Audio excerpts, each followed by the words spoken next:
Hi, இன்றைக்கி நான் pink sauce pasta try பண்ணியிருந்தேன். அது எப்படி பண்ணியிருக்கேன் அப்படின்னு உங்களுக்கு காட்டுறேன். Basically white sauce and red sauce பாஸ்தாவோட காம்பினேஷன் தான் இது.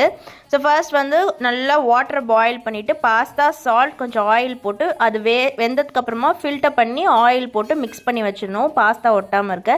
நெக்ஸ்ட் ஒரு கடாயில் கொஞ்சம் ஆயில், ரஃப்பாக சாப் பண்ண ஆனியன்ஸ், டொமேட்டோஸ்,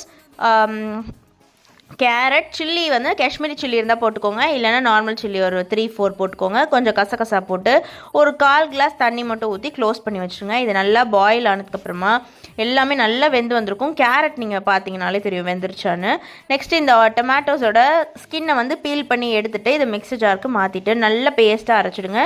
ஸோ இது வந்து காஷ்மீரி சில்லி போட்டால் ரெட் சாஸ் பேஸ்ட் கிடைக்கும். எனக்கு ஒரு ஆரஞ்சு கைண்ட் ஆஃப் சாஸ் தான் கிடைச்சிது. ஸோ நெக்ஸ்ட் ஒரு பேனில் வந்து கொஞ்சம் பட்டர், 2 ஸ்பூன் ஆஃப் மைதா வந்து லம்ப்ஸ் இல்லாமல் மில்க் ஊற்றி இந்த மாதிரி ஒரு சாஸ் கொண்டு வரணும். நீங்கள் நல்லா இந்த மாதிரி நீங்கள் ஒயிட் சாஸ் ப்ரிப்பேர் பண்ணுவீங்கள்ல, அதுதான் இந்த மாதிரி நல்லா கொண்டு வந்துட்டிங்கன்னா ஒயிட் சாஸ் கிடச்சிரும்.